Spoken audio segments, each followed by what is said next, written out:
As being from FSC हमारा बचपन से ही होता है कि एनईडी जाना है। अब मैं ऑडिटोरियम में बैठा हूँ and I am there like thinking अच्छा डिग्री आज ही चूज़ करनी है ना। I went up on stage, मैंने पूछा उनसे कंप्यूटर साइंस है, उन्होंने बोला जी कंप्यूटर साइंस है। सर वही देते हैं। अच्छा इस पर ना बहुत मज़ेदार चीज़ ये है कि एनईडी में एक मिथ है कि ना कंप्यूटर साइंस की कोई बिल्डिंग नहीं। तो जब भी कोई प्रोजेक्ट आता है ना, सबमिशन डेडलाइन रात के 12 बजे, रात के 12 बजे तीनों की कॉल, गूगल मीट पे आके बैठे, क्या करना है, प्रोजेक्ट स्टार्ट किया नहीं।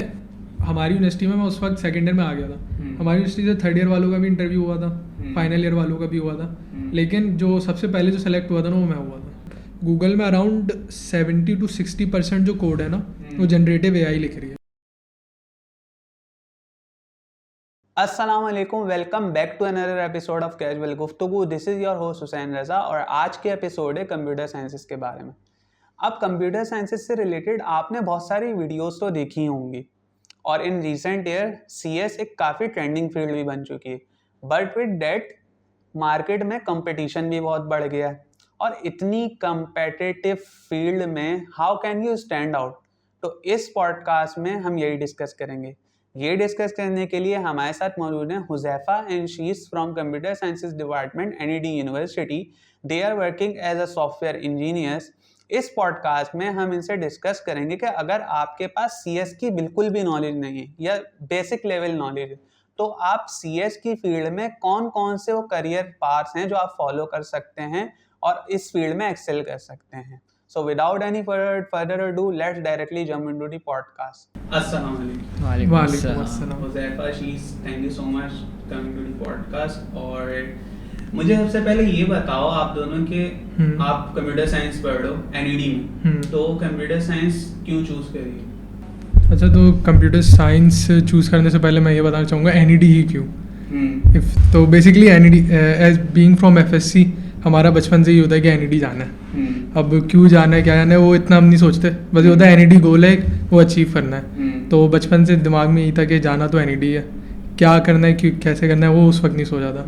अराउंड कोविड टाइम मेरा प्रोग्रामिंग में इंटरेस्ट डेवलप होना शुरू हुआ था, तो उस वक्त मैंने बिल्कुल बेसिक से स्टार्ट लिया था। तो उससे 1-2 साल में मुझे आइडिया हो गया कि this is what I can do and I can do it for a long time. क्योंकि कोई डिग्री आप चूज़ कर रहे होते हैं ना उसमें मेन ये होता है कि आप कर सकते हो तो कब तक कर सकते हो।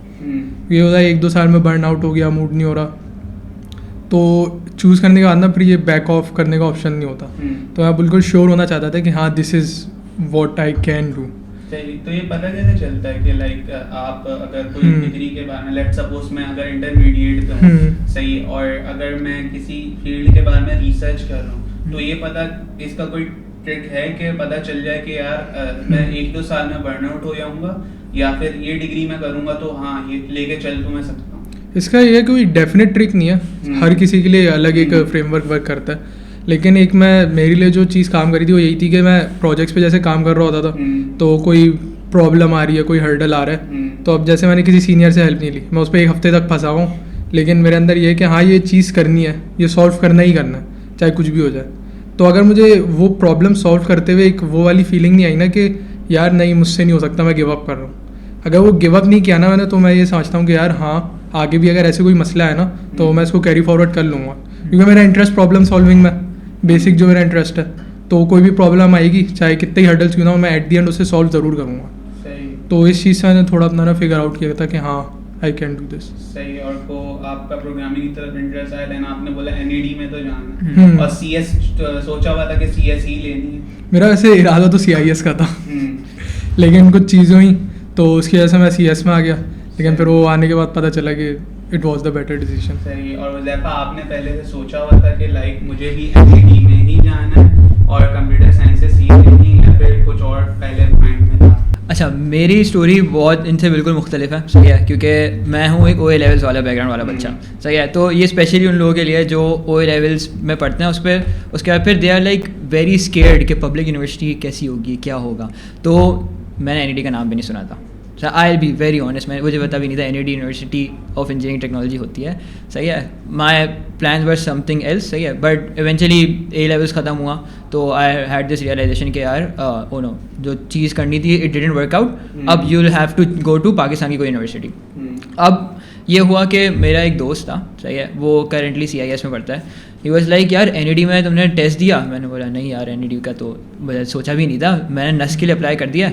उस टाइम तक फास्ट भी मेरे निकल चुकी थी और I was most probably going towards a gap year, but he was like he convince me कि यार रेफा नहीं करो, गैप ईयर नहीं जाओ, चाहे 1 साल के लिए आ जाओ, NED आ जाओ। सही है। अच्छा, उस time I was also confuse कि डिग्री कौन सी लेनी है। इत्तेफाक से ही फोर्स्ड मी, दोस्त ने बोला करो करो करो, एंड मैंने अप्लाई कर दिया NED में। NED का टेस्ट दिया, टेस्ट दे के आ गया। टेस्ट में भी इस तरह हुआ कि रात को दोस्त की कॉल आ रही है, यार सुबह टेस्ट है, पता है तुम्हें? मैं बोला अच्छा ये भी है, टेस्ट भी देना है? अच्छा, तो टेस्ट दे के आ गया। खैर मेरिट लिस्ट में अच्छा नंबर आया। फिर एक वो वाली मीटिंग होती है जिसमें वो आपको बुलाते हैं डिग्री चूज़ करने के लिए। अब मैं ऑडिटोरियम में बैठा हूँ and I am there like thinking अच्छा डिग्री आज ही चूज़ करनी है ना? हाँ सही है, तो ऑप्शंस क्या क्या है मेरे पास? तो मुझे ये भी नहीं पता था। अच्छा फिर मेरे दोस्त ने मुझे एक बुकलेट होती है वो देते हैं NED में, यस प्रोस्पेक्टस। उसमें हमने देखा कि ये CIS ऑप्शन है, कंप्यूटर साइंस ऑप्शन है, डेटा साइंस ऑप्शन है। अच्छा यार डेटा साइंस सुनने में तो अच्छा लग रहा है, मतलब इसमें मैंने सुना है लोगों का स्कोप ज़्यादा होता है, लोग अच्छे पैसे कमाते हैं इस तरह ना, तो डेटा साइंस चूज़ कर लूँगा।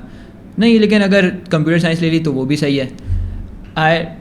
Even at that point I did not know what I wanted to do. मेरा इंटरेस्ट हमेशा से था प्रोग्रामिंग में। आई वॉज प्रोग्रामिंग सिंस बचपन से। यूजुअली मैं इलेक्ट्रॉनिक्स और हार्डवेयर से बचपन से उसमें काम कर रहा था। स्टेम में बहुत ज़्यादा इंटरेस्ट था, तो I knew something along this line ही जाना है। I went up on stage, मैंने पूछा उनसे कंप्यूटर साइंस है? उन्होंने बोला जी कंप्यूटर साइंस है। सर वही दे दें। तो फिर इस तरह मुझे कंप्यूटर साइंस मिल गई और with time I eventually realise this was probably one of the best decisions I took. Like it was completely on instinct.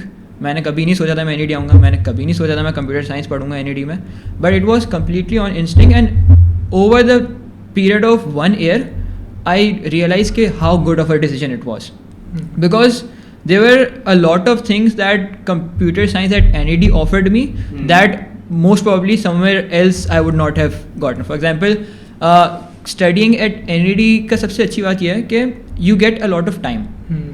तो मेरा पूरा फर्स्ट ईयर जो था वो इस तरीके से था कि I used to get free from classes 1 बजे घर आ गया पूरा टाइम बैठ के अपनी प्रोग्रामिंग कर रहा हूँ, अपने प्रोजेक्ट्स पे काम कर रहा हूँ, अपनी लर्निंग कर रहा हूँ, अपनी स्किल्स डेवलपमेंट कर रहा हूँ। तो this was something most probably I wouldn't have had अगर मैं फास्ट चलाता, क्योंकि यस क्लासेस इतनी होती हैं, प्रेशर पढ़ाई का इतना होता है।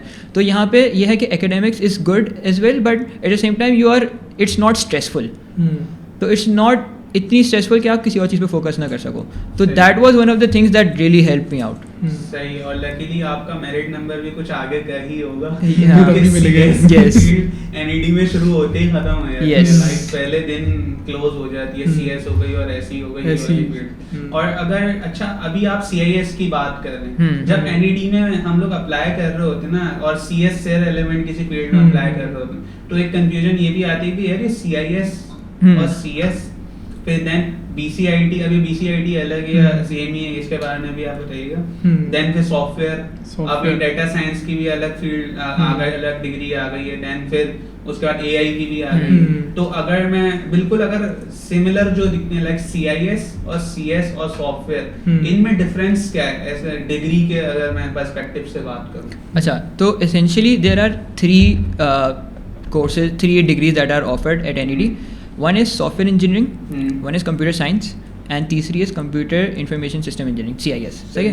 तो अब CIS और SE जो हैं they are engineering degrees, while computer science is a sciences degree. तो ये BS डिग्री सही। BCIT जिसे हम कहते हैं, BSCS जिसे हम कहते हैं, that is computer science. अच्छा, इस पे ना बहुत मज़ेदार चीज़ ये है कि NED में एक मिथ है कि ना कंप्यूटर साइंस की कोई बिल्डिंग नहीं है। तो यस, तो ये जो मिथ है ना दिस इज अच्छा लोगों की ये मिथ इसीलिए क्योंकि लोग कंफ्यूज करते हैं सॉफ्टवेयर इंजीनियरिंग को कंप्यूटर साइंस है। तो जो एक्चुअल में कंप्यूटर साइंस का डिपार्टमेंट है उसकी अपनी बिल्डिंग है, उसकी अपनी लैब्स की अलग बिल्डिंग है, क्लास की अलग बिल्डिंग है, फैकल्टी की अलग बिल्डिंग है। बस लोगों को कन्फ्यूजन होती है कि दोनों सेम है बट दोनों डिफरेंट है। इवन इन फैकल्टी ना SE और BCIT वालों को कंफ्यूजन रहती है। अच्छा, प्यून्स वगैरह है ना, उनसे आप पूछो ना SE और BCIT में क्या फ़र्क है, वो भी नहीं बता पाएंगे। तो अच्छा, अब ये है कि मैं आपको बता देता हूँ computer science is a more generalise field. सही है? तो कंप्यूटर साइंस जो सॉफ्टवेयर इंजीनियरिंग वाला एलिमेंट है वो भी कंप्यूटर साइंस के अंदर किसी ना किसी हद तक आता है। Software engineering on the other hand is a engineering field.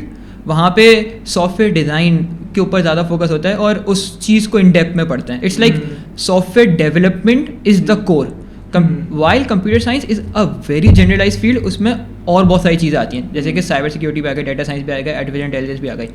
CIS on the other hand is a mix of electronics and computer science. तो वहाँ पे इट्स मोर हार्डवेयर सेंट्रिक. वहाँ पे जो मेजॉरिटी कोर्सेज हैं वो इलेक्ट्रिकल और इलेक्ट्रॉनिक्स वाले ऑफर होते हैं with like a spice of computer science. अब हम बात करेंगे कंप्यूटर साइंस डिपार्टमेंट की, जो जहाँ पे हम लोग पढ़ते हैं. तो कंप्यूटर साइंस डिपार्टमेंट में इस तरह है कि देयर इज़ कंप्यूटर साइंस, आप एडमिशन लेते हो कंप्यूटर साइंस के अंदर. उसके बाद फिर after your first year you are offered a chance for specialisation. Degree आपकी कंप्यूटर साइंस की होती है, बट उसमें आपको कुछ स्पेशलाइजेशन ऑफर होती हैं, which are data science, artificial intelligence, cyber security and gaming and animation. तो आपकी डिग्री होती है, अगर आप लेट्स से साइबर सिक्योरिटी में गए तो आपकी डिग्री होगी computer science with specialisation in cyber security. तो ये है कंप्यूटर साइंस का स्ट्रक्चर. और उसमें एक ऑप्शन जो हम लोग परस्यू कर रहे हैं that is pure computer science. उसमें आप कोई स्पेशलाइजेशन नहीं कर रहे. तो ये आपके पास 5 ऑप्शन होते हैं if you want to do a computer science की डिग्री. सही. लाइक फर्स्ट ईयर में आपको ऑप्शन देते हैं, आप फर्स्ट ईयर में आपने बेसिक पढ़ ली, देन फिर उसके बाद आपका स्पेशलाइजेशन की ऑप्शन होता है. यस सही. लाइक और जो अभी जो डाटा साइंस वगैरह की डिग्री आ रही है उसमें भी यही स्ट्रक्चर पूरा फॉलो. यस. फर्स्ट ईयर आप कंप्यूटर साइंस पढ़ेंगे क्योंकि कोर्सेज ऑलमोस्ट सेम है. सेकेंड ईयर की भी कोर्सेज तकरीबन सेम होंगे. थर्ड ईयर में आपके स्पेशल कोर्सेज होंगे जो आपकी स्पेशलाइजेशन के हिसाब से होंगे. सही. और अब अगर मैं बात करूं, लाइक आपने जब NAD में एडमिशन ले लिया, लाइक शुरू के डेज कैसे थे उसके बारे में बताया. एक्सपीरियंस NAD की जो कैंपस लाइफ है वो कैसे स्टार्ट हुई और उसके बारे में. NAD की कैंपस लाइफ तो ये है कि पहले साल के मुकाबले में अब काफ़ी अच्छी है अब. और जो बिल्कुल स्टार्टिंग में था, मैं आके बैठा था, हमारी 2 क्लासेस थी, हम जाके बैठते हैं, फिर हमें सेक्शंस एलोकेट होते हैं. तो मैं पहले बैठ गया था A सेक्शन में, फिर उज़ैफ़ा बैठ गया था B में. अच्छा, फिर हुआ ये कि पहले दिन तो हमने बैठ के क्लासेस वगैरह ले ली, फिर उसके बाद जब रोल नंबर्स आए ना, फिर हमें पता चला मेरा भी B है और उज़ैफ़ा का भी फिर B था. लेकिन स्टार्टिंग में हम लोग तकरीबन आई गेस 1-2 हफ्ते तक हमने एक दूसरे की शक्ल भी नहीं देखी थी. हम लोग थे जिसके साथ बैठ गए, गप्पे वप्पे मार लिए, चल लिए क्लासेस. 1 हफ्ता हमारा ऐसे ही गुजरा. फिर हमारी हुई थी लैब फ्राइडे वाले दिन. अच्छा, लैब में मैं जाके बैठा हूँ, मेरा था दिमाग में थोड़ा, यार 2 साल से कर रहा हूँ, प्रोग्रामिंग आती है ये वो, तो फुल चौड़े में बैठा था. मैं बैठा हूँ, उन्होंने सवाल बताया, बोला यार ये तो आसान है, तो हो जाएगा. अच्छा, मुझसे लॉजिक नहीं बन रही थी, सीधी सी बात है. मुझे प्रोग्रामिंग आती थी, लॉजिक बिल्डिंग मेरी अच्छी नहीं थी. वो दफ़ा इत्तेफाक से मेरे बराबर में बैठा था, इसकी थी लॉजिक बिल्डिंग. ये मुझे बोल रहा है नहीं यार ये ऐसे करो, ये ऐसे होगा. मैंने बोला नहीं, मैं ऐसे नहीं कर रहा, मैं क्यों करूँ, मैं तुम्हारी क्यों सुनूँ. अच्छा, उस वक्त ना हमारा ना एक दूसरे का जो ओपिनियन था ना, खैर मेरा तो काफ़ी ना नेगेटिव ओपिनियन बना था, यार ये क्या समझ रहे अपना आपको. तो खैर वो दिन तो निकल गया. उसके बाद फिर 1-2 हफ्ते बाद हमारी दोबारा जब इंटरेक्शन हुई ना, फिर हमने थोड़ा समझना शुरू किया, तो आइडिया हो गया यार इतने बुरे भी नहीं है. और उज़ैफ़ा आपका लाइक आपने A लेवल्स बैकग्राउंड से आप आ रहे थे, O लेवल्स, तो NAD के जो शुरू के डेज थे वो कैसे. अच्छा, तो पहले तो आई वाज लाइक कि यार मैं NAD आया, थोड़ा सा मैं परेशान हुआ, यार कहाँ आ गया मैं, मतलब क्या करूँ अब ये पब्लिक यूनिवर्सिटी में, कैसे गुजरेंगे दिन. खैर the best thing like that happened to me was कि लोग अच्छे मिल गए. मतलब that is one of the things I am really grateful for. मेरी क्लास में मैं गया, अच्छा हमारी क्लास में it's a very diverse class. Like हमारे पास FSC के भी बच्चे हैं, हमारे पास मेरी क्लास में 10 O लेवल्स वाले बैकग्राउंड के बच्चे हैं, फेडरल बोर्ड के बच्चे हैं. तो हमारी class is like very diverse. तो what that really help me with was कि हमने ना बहुत जल्दी क्लास में दोस्तियाँ कर ली, और ऐसा हो गया कि पीपल जो that were around me were similar. सही है, they had similar interest, they were very passionate about जो भी हम कर रहे हैं. तो it eventually made life easy. मतलब जो मैं सोच के आया था वैसा बिल्कुल भी नहीं हुआ. और इवन मेरे जितने भी जूनियर्स अब आ रहे हैं, और इवन वो भी A लेवल्स वाले बैकग्राउंड से आ रहे हैं, तो वो बोलते हैं कि यार हमारे NAD का एक्सपीरियंस बहुत अच्छा रहा है. यहाँ पे हमें बहुत अच्छे लोग मिले हैं, स्पेशली कंप्यूटर साइंस डिपार्टमेंट में. ये बहुत अच्छी बात है कि everyone is very cooperative. Like हम पहुँचे तो हमारे सीनियर्स वर पहले से रेडी कि यार कुछ भी हो हमसे आके पूछो. हमारे इसी तरह जूनियर्स है तो हमारे बैचमेट्स हर पहले से रेडी कि यार आके पूछो, हम गाइड करेंगे, मदद करेंगे. तो that part of things, that part of meeting people, that part of talking to faculty वगैरह भी वॉज रियली गुड. अच्छा, इसमें ये भी है कि आई wasn't really like I didn't really had high expectations when it came to the faculty. But trust me when I say this, NAD की जो कंप्यूटर साइंस डिपार्टमेंट की फैकल्टी है, one of the best teachers I know. Easily they are so like उनकी अपनी जो achievements हैं they are very massive, और उनमें कुछ टीचर्स तो ऐसे हैं कि उनका जो पढ़ाने का तरीका है that is extra ordinary, like like अगर आपको कुछ बहुत अच्छे टीचर्स मिल गए तो they make concepts so easy for you कि आपके 4 साल बहुत आराम से निकलेंगे। सही। और अच्छा, अगर ऐसे कंप्यूटर साइंसेस की डिग्री की मैं बात करूँ ना, कुछ स्टूडेंट्स ऐसे होते हैं जिनको कंप्यूटर साइंसेस से रिलेवेंट या कंप्यूटर से कुछ ऐसा इतनी खास वो नहीं होती, उनको टेक्निकल नॉलेज नहीं होती।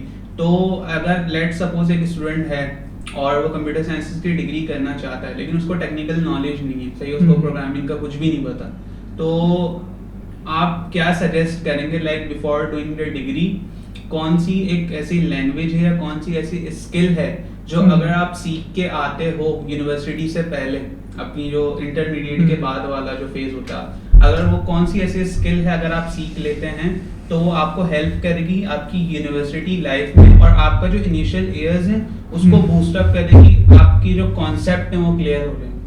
अच्छा, इसमें सबसे पहले तो ये है कि इन इंटर अगर आपने कंप्यूटर साइंस का ही बैकग्राउंड है आपका, तो उसमें आपको C++ सिखाती हैं, तो यूनिवर्सिटी में भी वही कैरी फॉरवर्ड होती है बिलफर्ज। लेकिन अगर आप प्री मेडिकल के हैं या प्री इंजीनियरिंग के हैं और फिर आप कंप्यूटर साइंस की तरफ आ रहे हैं, तो आपका एंट्री टेस्ट और उसके बाद जो एडमिशन का पूरा प्रोसेस होता है उससे क्लासेस स्टार्ट होने में अराउंड 1 महीने का फ़र्क आ ही जाता है।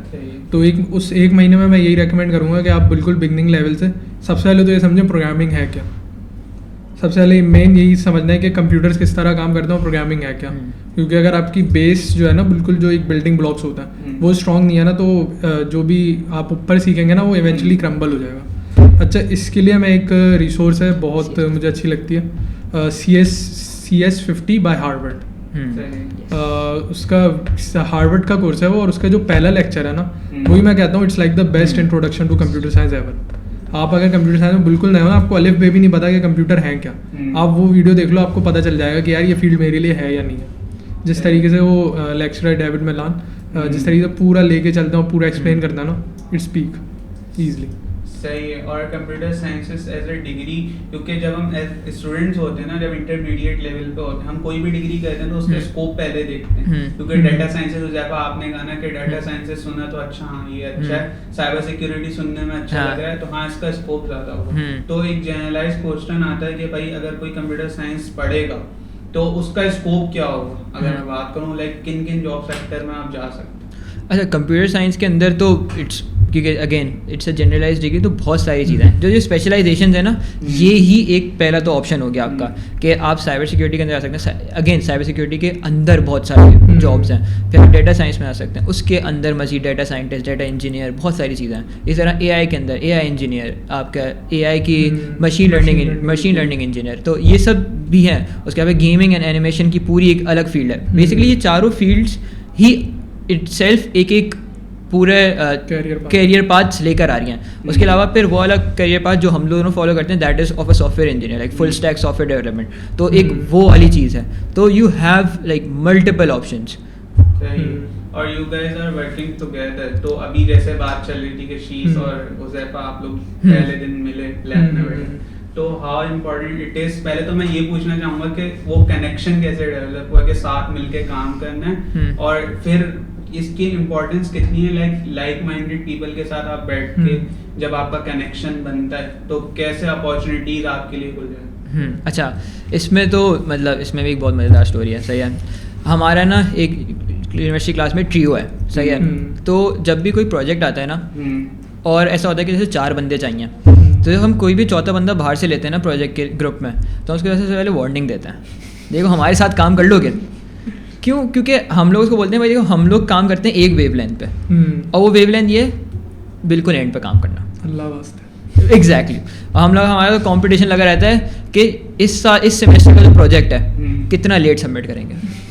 अभी तक रिकॉर्ड है 7 सेकंड पहले, 7 सेकंड पहले, और वो भी मेरे पास से हो गया था, दोस्त के पास से नहीं हुआ था। उसकी बड़ी इंटरेस्टिंग स्टोरी उसकी सुनाता हूँ मैं। बेसिकली हमारा सेकंड सेमेस्टर ऊप का प्रोजेक्ट है, हमारा ट्रियो, हमारे जो तीसरा दोस्त है उसने ना साल के शुरू में बोल दिया, उस टाइम ना हम लोग क्लासेस के अंदर चेस खेलते थे बहुत, उसने बोला यार ऐसा करते हैं इस साल ना ऊप के प्रोजेक्ट में चेस बनाएंगे हम। सही है, मेरा दिल चाह रहा है बहुत, मैं बनाऊँगा पूरा खुद। हमने बोला सही है यार, हमारे लिए तो आसान हो गया, प्रोजेक्ट बनाया मिल जाए।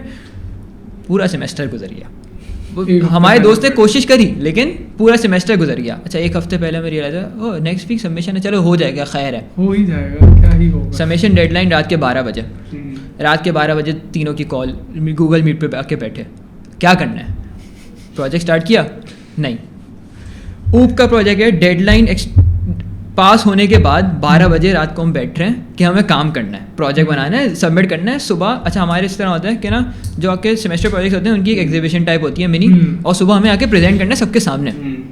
अब क्या करें, रात के 12 बजे बैठे गूगल मीट पे, 12 बजे से 3 बजे तक हमने करी है प्रोग्रामिंग चेस का, जैसा तैसा एक CLI बेस्ड प्रोजेक्ट बना दिया हमने और हमने वो दे दिया, हमें उस पर नंबर भी अच्छे मिल गए, तकरीबन पूरे ही मिले थे, तकरीबन पूरे नंबर मिले। बट ये है कि हमारे सारे प्रोजेक्ट ऐसे होते हैं, तो जब भी हमारे साथ कोई 14 मेंबर आ रहा होता है हम उसको सबसे पहले बोलते हैं देखो हमारे साथ काम कर सकते हो तो आना, तो बहुत स्ट्रेसफुल है, आखिर तक टेंशन लोगे, हम टेंशन नहीं लेंगे लेकिन तुम बहुत टेंशन लोगे। तो ये वाला है, वेवलेंथ मैच होना is like really important. You must know कि दूसरे बंदे की कहाँ पे स्ट्रेंथ्स है, कहाँ वीकनेसेस हैं, और एक understanding eventually with time develop हो जाती है कि यार अच्छा हम यहाँ पे इस तरह काम कर सकते हैं, यहाँ पे इस तरह काम कर सकते हैं, एक माइंडसेट बन जाता है। तो ये है, ये वाली चीज़ is like really important, finding good people. सही है, तो आप लोग लाइक मिल गए, देन फिर आप असाइनमेंट्स के साथ साथ लाइक काम वगैरह भी साथ अभी करते हैं, उसका क्या सीन? उसका बेसिकली हुआ ये था कि हमारी ना यूनिवर्सिटी में एक एनुअली एक कंपटीशन होता है वेबसाइट डेवलपमेंट का, वेब कोड के नाम से। तो उसमें तो वैसे भी बहुत चीज़ हुई थी लेकिन उसमें सबसे पहले जो हुआ था तो उस वक्त मुझे कोई मिल नहीं रहा था साथ काम करने के लिए, तो उज़ैफ़ा को मैंने उसके लिए रीच आउट किया था, उज़ैफ़ा मान गया था क्योंकि उसकी भी उस टाइम ना लर्निंग चल रही थी। तो उस पर हमने काम स्टार्ट किया। शुरू में तो समझने में लगा कि किस तरह काम करना है, क्या किस तरीके से उसको लेके चलना है। तो वो जो प्रोजेक्ट था ना वो अराउंड हमारा 3 से 4 महीने चला होगा ईजिली, पूरा हमारा तकरीबन सेकंड सेमेस्टर उसी में गया था। और ओप की जो कहानी बता रहे हैं ना 1 हफ्ते पहले वाली, वो भी किसी ना किसी हद तक उसी की वजह से डिले हुई। तो हुआ ये था, हमने उसके ऊपर काम किया था, हमने एक पूरा प्रॉपर पोर्टल बनाया था फ्रॉम A to Z। उसके अंदर हमारी बहुत लर्निंग हुई थी, इवन मेरी भी, उज़ैफ़ा की भी। हम लोगों ने उसके अंदर, हमें पता चल गया था कि अच्छा यार ये उज़ैफ़ा है, मुझे इसकी लर्निंग का अंदाज़ा हो गया था ये कितना तेज़ सीख सकता है। फिर मैं, हम लोग टास्क देते थे तो मैं उसको उसी हिसाब से देता, यार ये कर लो, मुझे पता था कुछ ना कुछ कर आके यूट्यूब से देख के, कहीं से देख के कर ही लेगा, तो एक स्पेसिफिक टाइम दे दूंगा, उसके अंदर हो जाएगा, मुझे काम मिल जाएगा एंड में। तो उस तरीके से एक आइडिया हो गया था, हाँ यार इसके साथ मैं काम कर सकता हूँ आगे। जो पहले दिन लैब में हाँ, रियलाइजेशन ये कैसे खाएगा वो वहाँ जाके ब्रेक हुई कि हाँ यार ये काम कर सकता है और कर लेगा। फिर हमने वो पूरा प्रोजेक्ट किया अराउंड 3-4 महीने बैठ के, प्रॉपर एक पोर्टल बनाया। हम 2 थे, हमारे साथ 2 और थे, हम सब ने बहुत मेहनत करी वो बनाया वो। फिर उसकी एवेल्यूएशन वगैरह हुई थी, तो उसकी भी एक अलग कहानी है। हाँ, तो वो कहानी बहुत मज़ेदार है। उसमें ये हुआ कि अच्छा आप इसको बोलें कोइंसिडेंस बोलें, लक बोलें, बट हम ऐसा था कि there are multiple technologies you can work on, right. तो हमने इस पर्टिकुलर प्रोजेक्ट के लिए चूज़ की थी एंगुलर, सही है। अब इत्तेफाक ये हुआ कि जब हम एवेल्यूएशन के लिए गए, वहाँ पे एक कंपनी आई हुई थी एवेल्यूएट करने के लिए, सही है। तो उनका टेक स्टैक भी था एंगुलर, तो they really liked our project. उसके अलावा भी everyone really like the project वहाँ पे। और मतलब वो क्योंकि ऑब्वियसली थी 3-4 महीने की मेहनत, तो उसमें हमने बहुत कुछ सीख भी लिया था। और we were like at that point we were industry ready ना, कि हम एंगुलर पे काम आ गया मुझे। तो उसके बाद फिर ये हुआ कि इत्तेफाक से जो एवेल्यूएटर्स थे दे वर अ कंपनी, सही है, जहाँ पे हम लोग दोनों करेंटली काम कर रहे हैं। तो ये हुआ कि फिर because she was leading the project, तो वहाँ का जो बंदा था जो एवेल्यूएट करने आया हुआ था, वहाँ पे प्रोजेक्ट मैनेजर था, वो खुद से आके शीज़ के पास आया, उसने बोला यार शीज़ CV भेज दो। यस, तो दैट्स हाउ ही गॉट। इसके बाद ये बताएगा आगे कैसे। अच्छा, तो उसमें हुआ ये था, वो आए पहले उन्होंने एवेल्यूएट किया, फिर ना वो जो कोने पे ले जाके बैठ गए, हम बोलना इधर आओ तुम। मैं उनके साथ जाके बैठा, पहले तो सोच रहा हूँ मुझे क्यों बुलाया, और ये साथ में एक फाइनल ईयर का लड़का बैठा हुआ है, क्या चल रहा है। फिर उन्होंने उससे सवाल पूछे जो प्रोजेक्ट से रेलिवेंट नहीं थे, मेरा जो इन जनरल एक्सपीरियंस था ना उससे रिलेटेड पूछ रहे हैं, कब से काम कर रहे हो, इसका कितना बताया, वो सोच रहा हूँ ये चल क्या रहा है। फिर एंड में ना वो मुझे बोलते गए कि ना ये मेरी ईमेल है, उसके ऊपर ना अपनी CV भेज देना। वो मैंने CV भेजी है, उसका काफ़ी टाइम तक कुछ रिस्पॉन्स नहीं आया। लेकिन फिर ना कुछ टाइम बाद हम लोग क्लास ले रहे थे, हमारी एक मैडम थी हमारी ना डिपार्टमेंट की, उनका मैसेज आया CR के पास कि ना शीज़ को मेरे पास भेज दो। मैं गया, मैं यही सोच रहा क्या हो गया, मैंने ऐसा क्या कर दिया कि मुझे बुला रहे हैं क्योंकि उस हम लोगों की हरकतें तो चलती रहती हैं, लेकिन रिसेंट में कुछ ऐसा किया नहीं था कि ना बुलावा आ जाए। सारे गलत काम याद आ रहे हैं। हाँ मुझे, मैं वही याद कर रहा था यार ऐसा क्या किया। फिर मैं उनके पास गया, उन्होंने बोला कि आपको हम एक क्लासरूम में ऐड कर रहे हैं। वही जो कंपनी थी उसका बेसिकली एक प्रोग्राम चल रहा था कि आपको हम क्लासरूम पे ऐड करेंगे, वहाँ पे आपको इस टाइम पीरियड में ये प्रोजेक्ट सबमिट करवाना है, उसके बाद वो इवेलुएट होगा और अगर आपकी परफॉर्मेंस उस पर अच्छी हुई तो हम आपको सेम कंपनी में ट्रेनी सॉफ्टवेयर इंजीनियर की पोजीशन ऑफर करेंगे। तो हुआ ये, पे मैंने वो प्रोजेक्ट पे काम किया, वो सब किया, वो सबमिट किया, वो इवेलुएट हुआ। उसमें हमारी यूनिवर्सिटी में, मैं उस वक्त सेकेंड ईयर में आ गया था, हमारी यूनिवर्सिटी से थर्ड ईयर वालों का भी इंटरव्यू हुआ था, फाइनल ईयर वालों का भी हुआ था, लेकिन जो सबसे पहले जो सेलेक्ट हुआ था ना वो मैं हुआ था। इवन उनके जो सीनियर डेवलपर्स ना वो भी वर लाइक कि यार तुम्हें कैसे आता इतना कम, तुम तो अभी सेकंड ईयर में ही हो। तो सबसे पहले मैं उसमें सेलेक्ट हो गया था, मेरा वहाँ काम भी स्टार्ट हो गया। फिर इवेंचुअली हमारे वहाँ यूनिवर्सिटी से अच्छे खासे बच्चे वहाँ हायर हुए, सब ने वहाँ पे सीखा। तो ये स्टार्ट कहाँ से हुआ था, वही वेब कोड की जो हमने एक बिल्कुल छोटी सी एक बुनियाद से जो स्टार्ट किया था ना, वहाँ से वो बिल्डअप होते होते होते साल के एंड तक हम लोग दोनों एक अच्छी जगह पे काम कर रहे थे। सही है। तो as a computer science student project इतने ज़रूरी हैं, क्योंकि अगर आपका प्रोजेक्ट किसी को पसंद आ जाता है, किसी कंपनी को, लाइक वो इवैल्यूएशन करने जो आ रहे हैं, तो अगर किसी को पसंद आएगा तो पॉसिबिलिटी है कि वो आपको as a trainee software engineer या कहीं भी आपको अपॉर्चुनिटी। सही। और इसमें वो भी नहीं है कि लाइक आप फर्स्ट ईयर में हो, सेकंड ईयर में, अगर आपके पास स्किल है, सही, आपके पास रेलेवेंट स्किल है, आपको जिस मॉड्यूल पे काम करना, आपको क्लैरिटी है, आपकी लॉजिक बिल्डिंग सही है, आपने प्रोजेक्ट बनाया, पॉसिबिलिटी है कि आप अगर फर्स्ट ईयर में भी होंगे तो आपको प्रोजेक्ट मिल जाए, आपको पोजीशन मिल सकती है। सही। और इसी से अगर मैं कनेक्ट करूं, लाइक आप अपनी एकेडमिक्स के साथ साथ कंप्यूटर साइंस पढ़ रहे हैं, कौन सी ऐसी चीजें हैं, कौन सी ऐसी स्किल्स हैं जिनके ऊपर आपको काम करना चाहिए, जिससे आप as a computer science student, क्योंकि कंप्यूटर साइंसेस अभी रिसेंटली हमने देखा कि अच्छा भाई 5-6 साल से पाकिस्तान में एक बूम आया हुआ और हर कोई कंप्यूटर साइंस कर रहा है। मेजॉरिटी ऑफ द स्टूडेंट्स जो हैं वो चाहते हैं कि यार कंप्यूटर साइंस करते हैं, इसका स्कोप बहुत है। अब जब ज्यादा लोग कर रहे हैं तो उसको में क्या कहते हैं, एक सप्लाई ज्यादा आ गई है और डिमांड है भी, लेकिन एक वो आता है ना कि लाइक मैं अपने आप को स्टैंड आउट कैसे करूं। सही है, मैं कंप्यूटर साइंस का स्टूडेंट हूं, एक जगह कंप्यूटर साइंस की जॉब पोजीशन आई है और अगर इंटरव्यू के लिए मैं जाता हूं तो मेरी सीवी में ऐसी कौन सी चीज होनी चाहिए, कौन सी ऐसी स्किल होनी चाहिए जो अगर मैं सीख लेता हूँ ना अपनी एकेडमिक्स के साथ साथ, तो वो मुझे स्टैंड आउट कर देगी। वो कौन सी ऐसी स्किल हो सकती है? अच्छा, इसमें एक चीज़ तो ये है कि ना 2 टाइप्स की स्किल होती है। एक तो आप जो टेक्नोलॉजी फॉलो कर रहे हो उससे रिलेटेड, और एक आपकी सॉफ्ट स्किल्स। तो सॉफ्ट स्किल्स में मैंने जो 2 चीज़ें देखी हैं, कॉन्फिडेंस और कम्युनिकेशन। अगर आपके पास ये 2 चीज़ें हैं ना तो आप इंटरव्यू में ईजिली स्टैंड आउट कर सकते हो। लेकिन जहाँ तक टेक्निकल स्किल्स की बात है तो अब उसके ऊपर डिपेंड करता है कि आप स्पेशलाइजेशन कौन सी चूज़ कर रहे हो। अब अगर आप एक सॉफ्टवेयर इंजीनियरिंग वाले पाथ पे जा रहे हो तो उसमें भी यानी मल्टीपल ऑप्शन है। आप वेब डेवलपमेंट की तरफ आ रहे हो, आपको मोबाइल ऐप्स बनाने, आप उसकी तरफ जा रहे हो, तो दोनों के ना अलग अलग पाथवेज हैं। या फिर अगर आप किसी और में जा रहे हो, साइबर में, उसमें तो सबके अलग पाथवेज हैं। अच्छा, अगर मैं उससे वेब से स्टार्ट करूँ तो वेब में तो ये होता है कि आप बिल्कुल बेसिक वेब डेवलपमेंट से स्टार्ट करो, JavaScript, HTML CSS and all that, और उसकी आप ना बेसिक ऐसी कर लो कि बस रटी हुई हो आपको हर चीज़ पता हो कि ना यार ये पूरी वेब जो है, ये मैं वेबसाइट का ये लिंक खोल रहा हूँ, इसके पीछे पूरा काम कैसे कर रहा है, ये लिंक है, इसके फिर वो आप पीछे से क्या मैचिंग कर रहे हैं, क्या प्रोसेसिंग हो रही है, बटन पे क्लिक करता हूँ तो ये वहाँ कैसे जा रहा है, आपको हर चीज़ पता हो। आप एक वेबसाइट देख के बता दो यार ये इस तरीके से काम कर रही होगी मेरे ख्याल से। सही। जब तक आप इस लेवल पे नहीं आ जाते ना, मैं ये समझता हूँ कि आप ना इंटर्नशिप, ट्रेनशिप किसी चीज़ के लिए रेडी नहीं हो। आपको एटलीस्ट ये पता होना चाहिए यार ये चीज़ है ना, ये पूरी किस तरह काम कर रही है, इसका स्केलेटन आप बता दो। सही। लाइक अगर जो कोई भी वेबसाइट है या कोई भी एक सॉफ्टवेयर है, उसके पीछे का बैकएंड प्रोसेस क्या है वो आपको पता होना चाहिए। अब दिमाग में ना एक चल लो कि यार ये इस तरीके से हो सकती है, ये पॉसिबिलिटी हो सकती है, या इसका ये स्ट्रक्चर हो सकता है, ये स्ट्रक्चर हो सकता है। सही। और अगर आपने टेक्निकल स्किल्स ले ली और देन अगर इंटरव्यू क्रैक करने का मैं पूछूं कि कोई ऐसी, लाइक अगर मैं इंटरव्यू के लिए जाता हूँ और आप मेरा इंटरव्यू कर रहे हैं, तो व्हाट वन थिंग जो मेरे अंदर होनी चाहिए जो मेरे हायरिंग के चांसेस बढ़ा देती है? अच्छा, इसमें यह है कि वो तो इंटरव्यूअर का दिमाग हर इंटरव्यू का अलग होता है, तो इसका कोई डेफिनेट फार्मूला नहीं है कि यही चीज़ काम करेगी। लेकिन इसमें एक ये है कि इन जनरल जो मैंने देखा ना इंटरव्यूअर्स क्या देख रहे होते हैं, एक तो आपकी टीम बिल्डिंग स्किल्स कैसी हैं, आप एक टीम के साथ किस तरह काम कर सकते हो, और ये चीज़ आपकी यूजुअली इंटर्नशिप्स वगैरह से शोकेस होती है। लेकिन अगर वो नहीं है, दैट्स ओके एज वेल।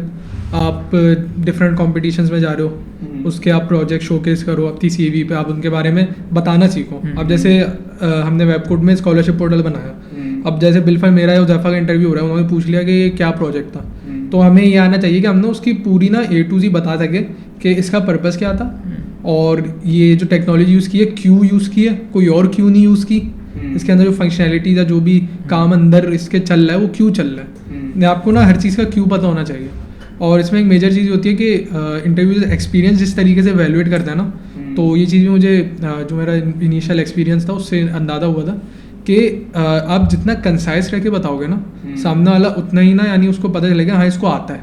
क्योंकि आप लंबी नहीं करनी है। हाँ बेस एग्जैक्टली, लंबी नहीं करनी है, टू द पॉइंट जो सवाल पूछा उसका जवाब सही। और अगर as a computer science student अगर मैं पूछूं ज़ैफ़ा आपसे कि अगर मैं पढ़ रहा हूँ ड्यूरिंग माई डिग्री, कौन सी बल्कि स्किल्स तो बताई क्या कहना शीश ने, लाइक इन स्किल्स को हासिल करने के लिए कोई रिसोर्स वगैरह हो, कोई प्रोग्रामिंग लैंग्वेज है, या मुझे अगर कोडिंग सीखनी है या लॉजिक बिल्डिंग सीखनी है, तो उसके लिए कोई रिसोर्स वगैरह? अच्छा, इसके लिए मैं पर्सनली फ्रेमवर्क इस्तेमाल करता हूँ। अच्छा, ये बहुत जनरलाइज है, तो ये आप किसी भी स्पेशलाइजेशन कोई भी चीज़ सीख रहे हैं उसमें आपके लिए काम आएगा।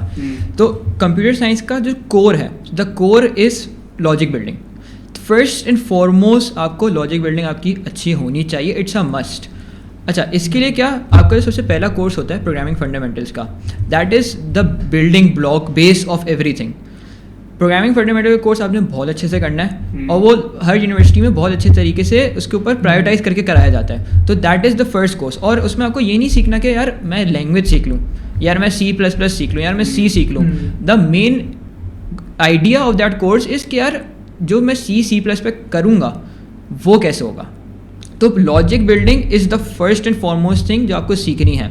अच्छा, उसके बाद फिर आप कोई भी टेक्नोलॉजी पे आएंगे। The road map I follow इसके सबसे पहले, फॉर एग्जांपल मुझे लेट्स से .NET सीखनी है, सही है। तो सबसे पहले मैं क्या करूँगा, I will go on YouTube, सही है। .NET का एक कोर्स खोला मैंने, कोई भी प्रोजेक्ट बेस्ड कोर्स खोला, मैं उसके साथ फॉलो अप करता रहा। मैंने इतनी नॉलेज गेन कर ली, लाइक 20 to 30% नॉलेज गेन कर ली ऑफ दैट टेक्नोलॉजी या whatever I am want to learn, सही है। Once I have like 20 to 30% technology, I am ready to start. ऐसा बिल्कुल भी नहीं है कि आपको हर चीज़ आनी चाहिए तभी आप कुछ बना सकते हो। आपने 20 to 30% नॉलेज से आपने स्टार्ट कर दिया, आपने अपना प्रोजेक्ट, अपना कंप्यूटर खोला, आपने बोला यार मैं एक प्रोजेक्ट बनाऊंगा।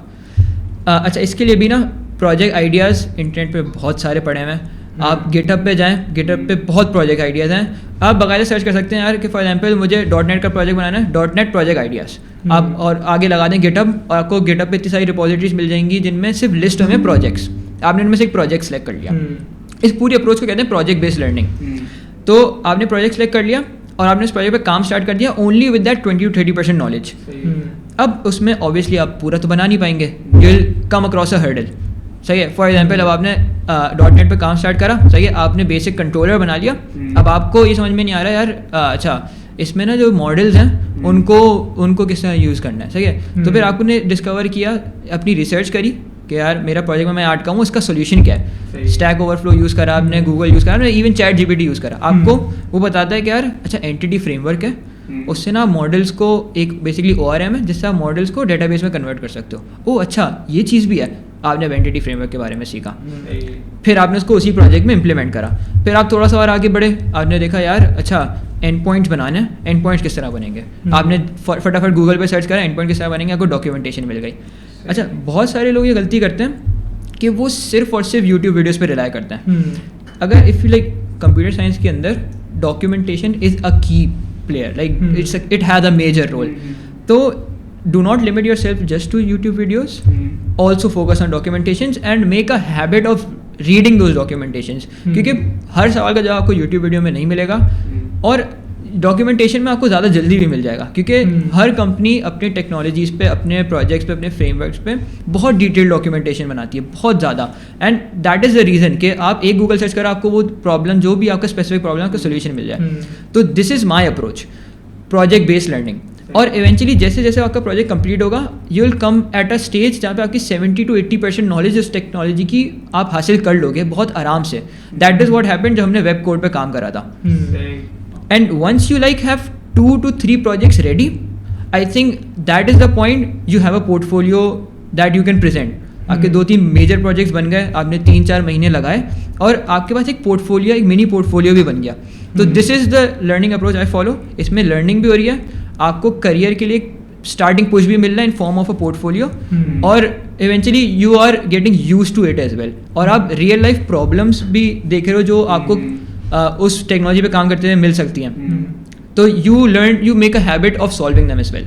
सही, बहुत अच्छा तरीका है क्योंकि लाइक जब आप प्रोजेक्ट आपने कोई चीज सीखी, क्योंकि बहुत सारे स्टूडेंट इस चीज में कंफ्यूज होते हैं ना कि हमने पूरी स्किल सीख ली देन फिर अब इसको अप्लाई करेंगे तो फिर उसमें ये होता है कि अच्छा यार यहाँ फंस गया दोबारा वीडियो. ये अगर आपने 20 to 30% एक चीज सीखी देन आप प्रोजेक्ट उसी से रेलेवेंट स्टार्ट करते हैं तो एक काइंड ऑफ कॉन्फिडेंस भी आता है कि आपने प्रोजेक्ट कर रहे हैं और साथ साथ फिर आपको दिखाने के लिए भी होगा अच्छा ये मैंने मॉड्यूल पे काम किया था और फिर इसी से रेलेवेंट मैंने ये प्रोजेक्ट बनाया. इसमें चीज आप कुछ ऐड करना है. इसमें एक चीज़ मैं ये बोलूँगा कि 3 से 4 महीने के बाद ना गारंटी नहीं होती कि आपको ना कोई ट्रेनिशिप या इंटर्नशिप मिलेगी क्योंकि रियलिटी यही है कि मार्केट बहुत ज़्यादा कम्पिटिटिव है. तो मैं यही कहता हूँ कि एटलीस्ट ना आपको अपने पास 1 साल का मार्जिन रखना चाहिए कि मैं 1 साल ना सिर्फ लर्निंग करूँगा और फिर उसके बाद मैं एक्सपेक्ट करूँगा कि ना लोग मुझे हायर करने की इंटरेस्ट दिखाएंगे. क्योंकि बात यही है कि मार्केट बहुत कम्पिटिटिव है. आपकी एज के ऐसे हज़ारों लोग आपको मिल जाएंगे जो बहुत अमेजिंग चीज़ें कर रहे हैं. तो उसमें स्टैंड आउट करना मुश्किल है, सीधी सी बात है. और रियलिटी भी यही है, स्टैंड आउट करना मुश्किल है, मार्केट कम्पिटिटिव है. तो उसमें आपको हार्डवर्क भी करना है, आपको कंटिन्यूसली हार्डवर्क करना है, आपको दिन रात अपने एक करनी है. आप 2-3 साल जब इंडस्ट्री में रहेंगे ना उसके बाद आपको ना थोड़ी एक लेवरेज मिलना शुरू होता है कि यार अच्छा अब मुझे इतना आ गया, अब मैं 8 घंटे का काम 2 घंटे में कर सकता हूँ. तो फिर वहाँ पे जाके ना आपको लेवरेज मिलता है कि यार चलो मैं लर्निंग भी कर रहा हूँ साथ साथ, मैंने ये फ्रीलांस प्रोजेक्ट उठा लिया, मैंने इसका ये प्रोजेक्ट उठा लिया. तो फिर आपका अपने ऊपर भी कॉन्फिडेंस होता है आपका. फिर जो आपका एक 8-9 घंटे का काम था वो आपका उसके 10% में हो रहा है. तो फिर आप उसको यूटिलाइज भी बेटर कर पा रहे हो. तो सही है. और अगर लेट सपोज हम बात कर रहे हैं जैसे आपने भी फ्रीलांसिंग की बात करी, अगर मैंने एक स्किल सीख ली, मैंने फॉर सपोज मैंने फ्रंट एंड डेवलपमेंट सीख ली, अब मुझे इसको सेल करना है. सही. तो इसका क्या तरीका होगा? लाइक जो बिल्कुल बेसिक फ्रेश फ्रीलांसर है, जीरो पोर्टफोलियो है, प्रोजेक्ट बनाया हुआ, प्रोजेक्ट है मेरे पास, 3 प्रोजेक्ट रखे हैं मेरे पास, अब मुझे इसको बेचना है. सही है. तो इसका क्या तरीका होगा? इसमें यह है कि फ्रीलांस मार्केट काफ़ी ज़्यादा सैचुरेटेड है. लेकिन इसमें ये होता है कि आप स्टार्टिंग ना यूजुअली होता है आप या तो लिंक्डइन से लेते हो या फिर जो डिफरेंट फ्रीलांस प्लेटफॉर्म है, फाइवर, अपवर्क, या तो आप वहाँ से लेते हो. तो हर जगह यही होता है कि आपकी जो सबसे पहले प्रोफाइल की डिस्क्रिप्शन जो है, आपकी जो प्रोफाइल की हेडलाइन है, प्रोफाइल का बैनर, इवन आपकी अपनी तस्वीर, ये हर चीज़ सेल कर रही होती है. आपने किस तरह की अपनी तस्वीर लगाई हुई है, वो प्रोफेशनल है या ऐसी आपने सेल्फी खींच के लगाई हुई है, ये हर चीज़ मैटर करती है. क्योंकि जब कोई बंदा आपकी प्रोफाइल देखता है ना वो इवन ये तक जज कर रहा होता है यार इसकी तस्वीर तो ऐसी बच्चों वाली लगी हुई है, ये क्या काम करेगा कोई प्रोफेशनल. तो आपकी बहुत छोटी छोटी चीज़ें जो शायद आपके दिमाग में भी नहीं आती हूँ वो भी मैटर करती हैं. और उसमें सबसे मेजर काम आपके पोर्टफोलियो का होता है और जो बेसिकली जो टेस्टिमोनियल्स होता है ना उनका होता है. तो well of course if you are beginning तो आपके पास वो नहीं होंगे. उसका एक तरीका ये होता है कि अब जैसे मैंने नया काम सीखा, मेरे 4-5 हफ्ते प्रोजेक्ट बने हुए प्रॉपर. अब मैं जाऊँगा किसी फेसबुक ग्रुप पे गया या इवन अपने सर्किल में उज़ैफ़ा के पास गया, उज़ैफ़ा कोई दुकान चला रहा है लेट से, अब मैं उसके पास गया, उसको बोलूँगा यार उज़ैफ़ा मैं तुम्हारी ना फ्री में ये वेबसाइट बना दूंगा, तुम उसे अपने पास यूज़ करो, लेकिन मुझे बदले में ना तुम्हारा ना अच्छा सा रिव्यू चाहिए. अब वो तुम मुझे लिंक्डइन पे दो, कहीं भी दो, तुम्हारे अपने ऊपर है. अगर तुम पैसे देना चाहो तुम्हारे ऊपर है, वो तुम्हारा अपना ज़मीर. खैर, तो ये आप उससे लो, एक प्रोजेक्ट आपने फ्री में किया, आपने वो अपने पोर्टफोलियो में ऐड कर दिया, आपने उस बंदे के साथ डिटेल डिस्कशन की कि यार क्या चाहिए, किस तरह चाहिए, रिक्वायरमेंट्स गैदर की, वो पूरा आपका ना A to Z आपका प्रोसेस चलेगा बिल्कुल इनिशियल रिक्वायरमेंट्स गैदरिंग से डिप्लॉयमेंट तक का. तो आपका ना एक पूरा प्रोजेक्ट बन जाएगा. पहले तो आप सिर्फ प्रोजेक्ट बना के अपने डाल लेते, लेकिन उसके बाद आपको एक पूरा ना आपको आइडिया हो जाएगा यार ये प्रोसेस चलता है इस तरीके से, और आपके पास फिर एक टेस्टिमोनियल भी आ जाएगा. इस तरह कर लिया आपने, फिर आप ग्रोथ पे गए, इधर उधर ढूंढा, 1-2 प्रोजेक्ट्स इस तरह और कर लिए. आई एग्री कि काफ़ी टीडियस काम है, फ्री में आप लोगों को काम करके दे रहे हो, एक हद तक करें एक प्रोजेक्ट कर लिया, 2 प्रोजेक्ट कर लिया, दैट्स इट, इससे ज़्यादा करने की ज़रूरत नहीं है। क्योंकि फिर बात हुई आप इतना भी नहीं करेंगे, सामने वाला आपको एक्सप्लॉइट करने लगे। सही है, मतलब अपना एक्सपीरियंस लेने के लिए, अपना पोर्टफोलियो बनाने के लिए, क्योंकि ये रेकमेंडेड तरीका होता है लाइक कि अगर आपने कोई स्किल सीखी है, लेट्स सपोज अगर मुझे वेबसाइट बनानी है तो आपने अपने करीबी में देखा कि लाइक अच्छा यार ये जिम वाला है, लाइक ये इसकी जिम के पास मैं गया, इसको मैंने फिजिकली रीच आउट किया, मैंने जाके बोला कि आपकी वेबसाइट मुझे बनानी है और फ्री ऑफ कॉस्ट बनाऊंगा, बस आपका टेस्टिमोनियल चाहिए मुझे, तो उसको मैं एज अ रिव्यू ऐड कर सकता हूँ। ऐसा ही जी जी एग्जैक्टली सही है। और अगर मैं बात करूं, अच्छा मैं एक चीज़ आजकल बहुत देखता हूं, क्योंकि कंप्यूटर साइंस स्टूडेंट्स कुछ मेरे दोस्त हैं, क्योंकि मैं तो नॉन CS स्टूडेंट हूं, मैं एक चीज़ देखता हूं कि एक तो CS अगर डिग्री है ना, उसकी ये तो एक ब्रॉडर डिग्री हो गई। स्टूडेंट्स ना अभी जिनको थोड़ी बहुत टेक्निकल नॉलेज नहीं है लेकिन डिग्री कर रहे हैं, like first year second year में हैं, उनको ना एक कंफ्यूजन बहुत होती है। लाइक मेरा एक दोस्त है, उसको किसी ने बोला कि DSA कर लो, उसने DSA कर ली, सही है। अब उस DSA करने के बाद उसने बोला कि अच्छा नहीं यार मुझे ये वाली डेवलपर भी बनना था, और एक कंफ्यूजन आ रही कि अच्छा मुझे ये वाली लैंग्वेज भी सीखनी थी। तो मैं ये समझना चाह रहा हूँ कि CS के अंदर ना बहुत सब डोमेन्स इतनी हैं कि जो स्टूडेंट है ना वो कंफ्यूज हो जाता है कई बार कि यार मैं इस साइड पे जाऊं, अच्छा सुनने में आ रहा है DSA का बहुत स्कोप है, अच्छा सुनने में आ रहा है डेटा साइंस का बहुत स्कोप है, डेटा वाले बंदे की तो बहुत वैल्यू होगी आगे। तो लेट्स सपोज मैं सेकंड ईयर में हूँ, अब मुझे चूज करना है, तो और मैं कंफ्यूज हूँ कि यार यहाँ जाऊँ, वेब डेवलपमेंट की तरफ जाऊँ, मोबाइल ऐप डेवलपमेंट की तरफ जाऊँ, DSA की तरफ जाता हूँ, या मैं किसी और चीज की तरफ जाता हूँ। तो ये चूज करने में जो मुझे कंफ्यूजन हो रही है, इसको मैं क्लैरिटी की तरफ कैसे लेके आ सकता हूँ, इसको मैं कैसे डिसाइड कर सकता हूँ कि अच्छा हाँ यार ये मेरा बात है, ये मेरे इंटरेस्ट से भी अलाइन हो रहा है, हाँ ये मैं कर सकता हूँ, और इसको करने के बाद वही चीज वाली बात कि मैं बर्नआउट नहीं हूँ, तो ये वाली चीज मैं कैसे डिसाइड करूँ। अच्छा, तो इसमें इस तरह है कि obviously the 4 years of university are the best time to do it. सही है, आपके पास 4 पूरे साल हैं हर चीज़ डिस्कवर करने के लिए। तो मेरी पर्सनल रिकमेंडेशन भी यही होती है कि आप थोड़ा थोड़ा सब डिस्कवर करो।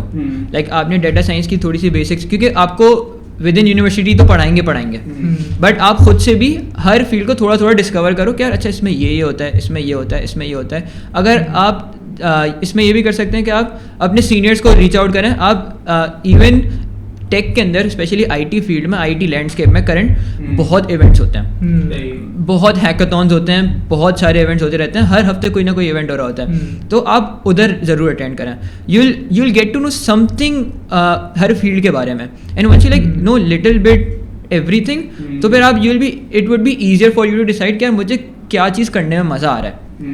तो that is how you decide. अच्छा, जहाँ तक बात रही PF एंड DSA की, DSA is like the core, मतलब it's one of those courses जो आपको पढ़ने ही पढ़ने रिगार्डलेस ऑफ हर फील्ड। अच्छा, अब इसमें ये होता है कि बहुत सारे लोग ना DSA को लेके बहुत ज़्यादा वो हो जाते हैं कि यार घबरा जाते हैं, यार कैसे करूँ, क्या करूँ, मुझे नहीं पता, समझ में नहीं आ रहा। अच्छा, उसके लिए एक रिसोर्स है, there is this website called NEETcode, NEETcode, neetcode.io। अच्छा, यूजुअली बहुत सारे लोग आपको ये रिकमेंड करेंगे कि आपको ना DSA सीखने के लिए पहले आप DSA पूरी पढ़ो, कहीं और हैकर रैंक वगैरह से प्रैक्टिस करो, बाद में आके जब थोड़ा एक्सपीरियंस आता है तब LeetCode करना स्टार्ट करना। But I wouldn't recommend this, I would say कि आप LeetCode करो। अच्छा, LeetCode कैसे करना है ये आपको इस वाली वेबसाइट से पता चलेगा, neetcode.io। This website is basically एक रोड मैप। इसमें ना सारे क्वेश्चंस लिस्ट हुए हैं कि ना सबसे पहले आपको DSA सीखनी है, आपको सबसे पहले सीखना है अरे क्या होता है। उसके लिए ना LeetCode का क्वेश्चन नंबर ये, क्वेश्चन नंबर ये, क्वेश्चन नंबर ये, क्वेश्चन नंबर है, ईजी टू एडवांस, सारे एक रोड मैप में लिस्ट हुए हैं। वो बहुत अच्छी वेबसाइट है, उसमें एक हर चीज़ लिस्ट हुई है विद सोल्यूशंस इवन, और उस जो बंदे ने सोल्यूशंस डाले हैं वो ऑलमोस्ट हर लैंग्वेज में डाले हैं, पाइथन में, C++ में। तो आप वो रोड मैप फॉलो करें। Once you have completed the road map, you should have enough confidence on DSA। अब इसके बाद जो DSA आपको करनी है, क्योंकि इंडस्ट्री में यस इम्प्लीमेंटेशन होती है but it's not that frequent, like जो एडवांस DSA कॉन्सेप्ट्स हैं वो इतने ज़्यादा फ्रीक्वेंटली यूज नहीं होते। The main reason you want to learn DSA is to develop your problem solving skills, is to write code more efficiently and is to get a job, especially if you are aiming for companies that are especially international companies, उनके interview round होता है, technical round होता है, उसमें आपको LeetCode problems ही आते हैं। do not make it a very massive burden, but this is something क्योंकि eventually once you get into the industry, आप कुछ टाइम बाद आपको रियलाइज होगा यार DSA और लीड कोड करना का मतलब इतना ज़्यादा मुझे यूज़ नहीं हो रहा, फील्ड के अंदर यूज़ नहीं हो रहा. But this is one of those thing that you need to get into the field. Like this is something that is important in interviews. तो बेसिक बिल्डिंग ब्लॉक है. तो DSA को major hectic नहीं बनाना, but it's an important thing. It's like a basic building block. इसके बगैर भी नहीं कर. तो basically NeetCode best recommendation, पूरा रोड मैप है. Once you have completed NeetCode, you would have done like 50 to 60 LeetCode के सवाल, और वो इतने सवाल होते हैं कि मोर देन इनफ. सही. बेसिकली जो कंफ्यूज है वो थोड़ी हर फील्ड की अगर बेसिक नॉलेज ले लेता है, और जैसे अभी बताया मैंने कि इवेंट्स वगैरह होते हैं, आप इवेंट्स में पार्टिसिपेट करेंगे, थोड़ा सा आप इंटरेक्शन करेंगे, तो आपको एक बेसिक नॉलेज हो जाएगी हर डिफरेंट सब डोमेन्स के बारे में. देन फिर आप बेटर डिसाइड कर सकते हैं कि अच्छा यार इस फील्ड में मुझे जाना चाहिए, इस फील्ड में जाना चाहिए. और जैसे DSA का मैंने बताया, इन शॉर्ट DSA का ये कि आपको सीखनी तो लाजमी पड़ेगी, क्योंकि आपको लॉजिक बिल्डिंग अपनी क्लियर करनी पड़ेगी, और अप्लाई वो इतनी नहीं होगी जितनी आपने सीखी है, लेकिन आपका जो कॉन्सेप्ट क्लैरिटी के लिए DSA बहुत जरूरी है. सही. और क्योंकि वो इंटरव्यू राउंड और टेक्निकल राउंड क्लियर करने के लिए ऐसे शीट्स आपको इसमें ऐड करने हैं. इसमें जैसे ज़फ़र ने DSA का बताया, वो तो एक बेसिक बिल्डिंग ब्लॉक हो गया. अब उसके आगे अगर आपको किसी स्पेशलाइजेशन में जाना है, तो उसके रोड मैप्स के लिए भी एक साइट है roadmaps.sh करके. तो वो साइट ऐसी, उस पर आपको ना हर डोमेन का ना एक बहुत डिटेल्ड रोड मैप मिल जाएगा. उसमें यानी आपका हर टॉपिक इवन इन डेप्थ वो लिस्टेड होंगे. आप उस टॉपिक पे क्लिक करोगे, इवन आपको उसके नोट्स भी मिल जाएंगे. तो यह है कि अगर आपको एक ब्रीफ ओवरव्यू चाहिए ना कि यार इस फील्ड में होता क्या क्या है, यानी एक बेसिक मिनिमम एक्सपेक्टेशन क्या है, तो आपको ना वो वहाँ से मिल सकती है. और डिफरेंट साइट्स होती हैं, वहाँ पे जाके आप डिफरेंट फील्ड्स के इवन जॉब रोल्स भी देख सकते हैं. कि अब जैसे अगर मैं सॉफ्टवेयर इंजीनियरिंग में जा रहा हूँ, तो उसमें भी डिफरेंट रोल्स आ जाते हैं, from development to even deployment. यानी आपकी जो साइट एट दी एंड दिखती है, हर चीज़ के ना अलग अलग रोल्स होते हैं. तो ये डिसाइड करना कि मुझे किस रोल में जाना है, वो भी एक अलग चीज़ है. तो उसमें अब ये है कि आप एक इनिशियल आपने DSA सीख ली, आपको पता चल गया ये एल्गोरिथम्स वगैरह कैसे चल रहे हैं, मेरी लॉजिक बिल्डिंग अच्छी हो गई, मेरी प्रॉब्लम सॉल्विंग अच्छी हो गई. अब मैं आ रहा हूँ स्पेशलाइजेशन की तरफ. अब मैं चला गया लेट्स से डेवलपमेंट में. मैंने रोड मैप देखा, अच्छा ये रिक्वायरमेंट है, चलो मैं इसको फॉलो करना शुरू करता हूँ. आपने थोड़ा टाइम किया, आपको नहीं समझ आया, आपने दूसरी पे स्विच कर लिया, आप उससे फॉलो करो. तो यानी फिर आपका जिसमें भी ना ज़्यादा इंटरेस्ट आपको लगे ना, क्योंकि रिस्क तो है हर फील्ड में ही है, आपको आगे जाके ही पता चलेगा कि ना कितना आप कर सकते हो. इसमें कंप्यूटर साइंस की एक मुझे काफ़ी अच्छी चीज़ ये लगती है कि लिबर्टी बहुत है, स्पेशली जब तक आप यूनिवर्सिटी में हो.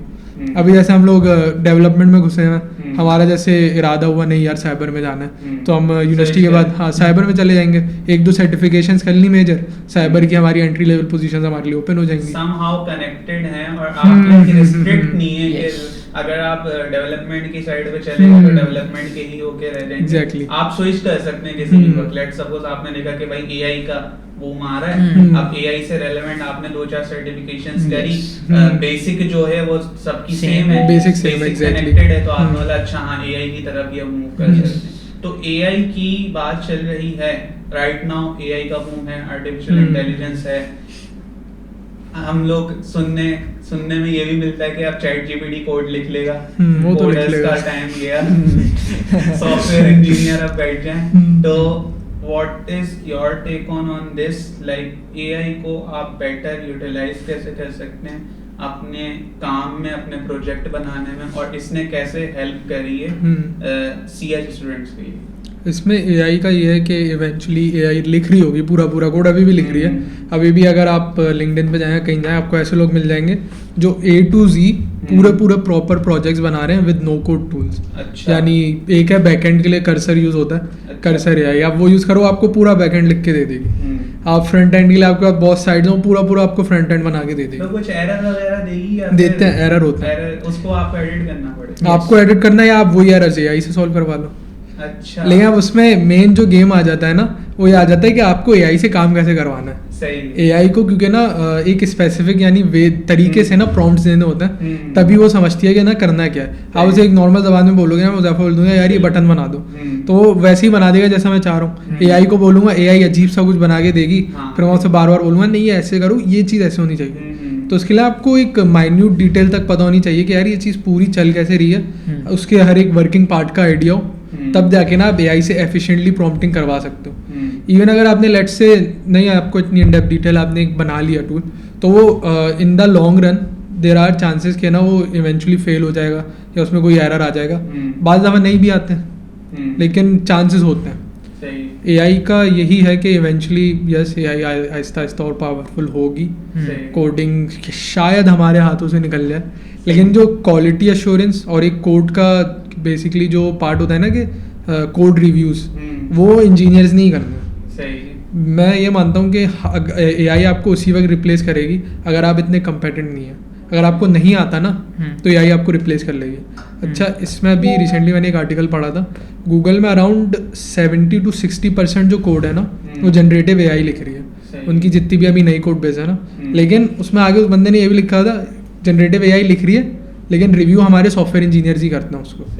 तो आप वो पार्ट नहीं हटा सकते कभी भी, क्योंकि और लिखवाएगा भी वही जैसे लाइक सॉफ्टवेयर की नॉलेज होगी। जो आपने बोली ना प्रॉम्प्ट वाली बात, जैसे लेट्स सपोज अगर मुझे कुछ लिखवाना है तो उसमें मैं जितनी डेप्थ देने के लिए तो मुझे अपनी नॉलेज मुझे भी तो आना जरूरी है ना, एक अंडरस्टैंडिंग होनी चाहिए। अगर लेट्स सपोज मुझे कोई प्रोजेक्ट बनवाना है तो अब मुझे ये प्रोजेक्ट ऐसा प्रोजेक्ट बनवाना है, अब जो उसका जो प्रॉम्प्ट होगा उसमें मुझे डिटेलिंग देने की जरूरत है। वो डिटेलिंग मेरी जो बैकएंड मेरी नॉलेज है, मेरा कॉन्सेप्ट कितना क्लियर है, उसके उसी से आएगी। अच्छा, इसमें मेरा भी यही टेक है सिमिलर कि AI डेफिनेटली बहुत सारी जॉब्स रिप्लेस करेगा, but that is mostly for the entry level वाला स्पेक्ट्रम।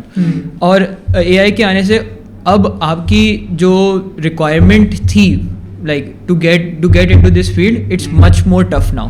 सही है, क्योंकि बहुत सारे काम हम AI से करवा सकते हैं, but obviously you should be the one जिसको AI को यूज़ करना आना चाहिए डेफिनेटली। उसके लिए एक चीज़ ये है कि one of the best things you have being a student is के स्टूडेंट होने की बहुत पर्क्स होती हैं। और एक पर्क है उसकी एक ये कि गिटहब एजुकेशन है। सही है, गिटहब एजुकेशन पे अगर आप रजिस्टर करते हैं using your student ID, university की स्टूडेंट ID, तो you get a lot of free resources. उसमें से एक फ्री रिसोर्स है गिटहब कोपायलट। बहुत सारे बच्चों को नहीं पता होता कि कितनी चीज़ें आप कैश इन कर सकते हैं for free just by being a student. तो यू रजिस्टर, हम लोगों ने NED के कार्ड पे रजिस्टर करा हुआ है गिटहब एजुकेशन पे, और उस पर हमें गिटहब कोपायलट मिला हुआ है फ्री में। And it's such a good tool because क्या होता है कि गिटहब कोपायलट एक्चुअली आपकी VS कोड की एक एक्सटेंशन के फॉर्म में आ जाता है। तो वो आपके कोड को बहुत ज़्यादा इन डेप्थ समझ रहा होता है बनिस्बत GPT के, जिसको आपको सब कुछ बताना पड़ रहा है। तो गिटहब कोपायलट तो आपके कोड से ऑलरेडी कनेक्टेड है क्योंकि आपकी वो IDE से कनेक्टेड है। तो उसको प्रॉम्प्ट्स देने के काम करवाना ज़्यादा आसान होता है बनिस्बत GPT पे जाए।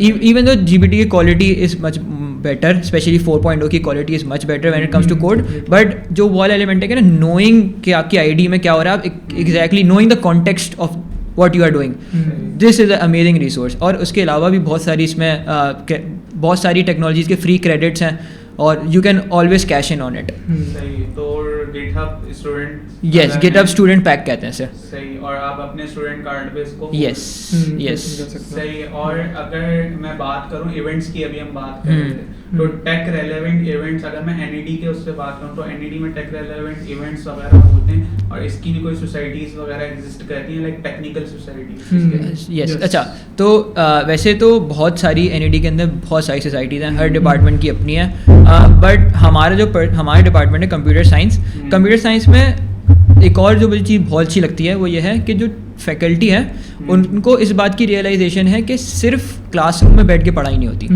You have to go beyond the classroom. इसलिए हमारे हर सेमेस्टर में एक कोर्स ऐसा होता है जिसमें कुछ नंबर होते हैं फॉर कोडर्स कॉम्बैट।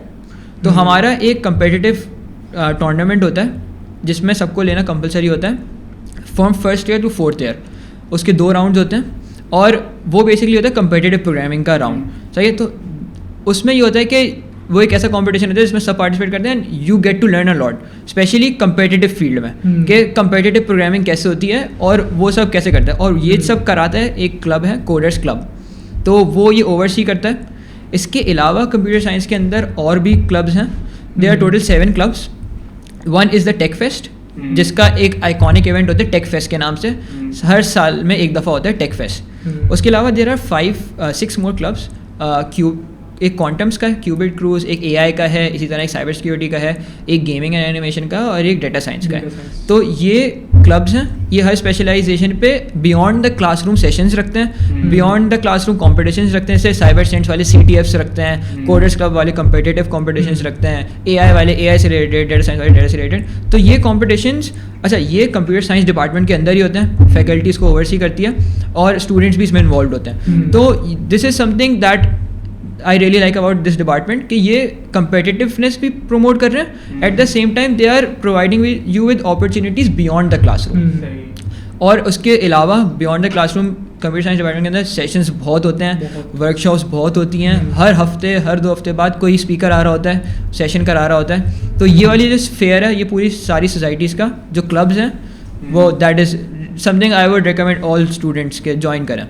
अच्छा हुज़ैफ़ा और शीश, इन दी एंड में अगर मैं आपसे पूछूं कि लाइक आप कंप्यूटर साइंस पढ़ रहे हैं, you are in 3rd year और आप दोनों प्रैक्टिकली काम भी कर रहे हैं, तो इन दी एंड अगर आप अपने यूनिवर्सिटी के एक्सपीरियंस से और जो आपकी प्रैक्टिकल लाइफ, प्रैक्टिकल जो वर्क एक्सपीरियंस है, उससे जो लोग ये एपिसोड देख रहे हैं उनको आप क्या एडवाइस देना चाहेंगे? लाइक लेट्स सपोज आप फर्स्ट ईयर में, और फर्स्ट ईयर में आप अगेन एडमिशन लेते हैं, और फर्स्ट ईयर के हुज़ैफ़ा को या फर्स्ट ईयर के शीश को अगर आप कोई एडवाइस देना चाहें जिससे उसमें उसकी करियर के ग्रोथ के चांसेस बढ़ जाएं, तो what would be that advice? Like शीश आप बताएं। सबसे मेजर तो मैं यही दूंगा कि even beyond before my university कि कोई भी अपॉर्चुनिटी आए ना जिसमें लर्निंग की पॉसिबिलिटी और थोड़ा ना यानी ख्वारी हो, कंफर्ट जोन से निकलना हो, तो उसको इस वजह से ना छोड़ोगे यार कंफर्ट जोन से निकलना पड़ेगा, दूर कहीं जाना पड़ेगा, क्योंकि वही आपकी ना लर्निंग की वहीं पर अपॉर्चुनिटी आती है। आप जितना अपने आप को परेशान करोगे ना, जितना अपने ऊपर स्ट्रेस तो मैं नहीं कहूँगा खैर, लेकिन अपना जितना आपको कंफर्ट जोन से निकालोगे ना उतनी ज़्यादा आपकी लर्निंग होगी। क्योंकि होता ही है कि आप कहीं भी किसी भी एक स्टेज पे काफ़ी ज़्यादा अरसे तक रहते हो ना, तो आप एक कंफर्ट जोन में आ जाते हो और उससे निकलने के लिए ना आपको काफ़ी रेजिस्टेंस का सामना करना पड़ता है, इनर रेजिस्टेंस का। तो मैं यही कहूँगा कि कभी भी ये ना करें कि कोई अपॉर्चुनिटी आ रही है आप उसको सिर्फ इस वजह से जाने दें, नहीं यार मुझे ख्वारी करनी पड़ेगी होगा, क्योंकि वो बाद में ना फिर रिग्रेट होता है कि यार शायद वो कर लेता तो थोड़ा आगे होता।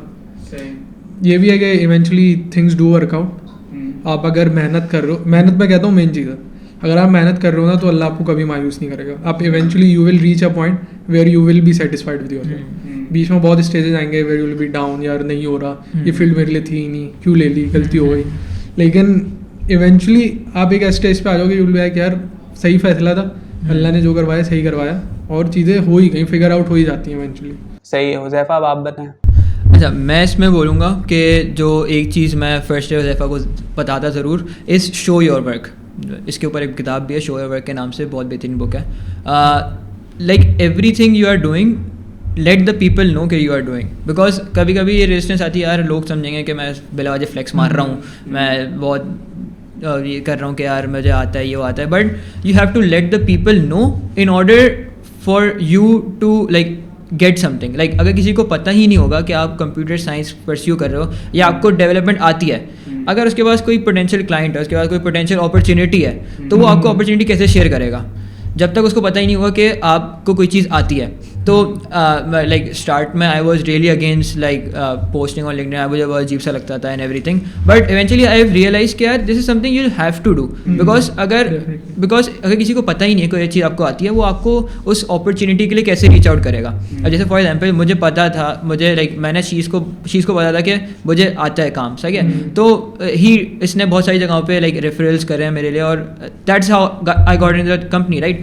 इससे पहले भी मैं एक इंटर्नशिप कर रहा था रोबोटिक्स में, तो वहाँ पे भी पीपल न्यू के मुझे ये कुछ हार्डवेयर पे काम करना आता है, मुझे ये वाली प्रोग्रामिंग आती है, तो दे गॉट मी इन। तो अपॉर्चुनिटीज़ आपके पास तभी आएंगी once people know about you.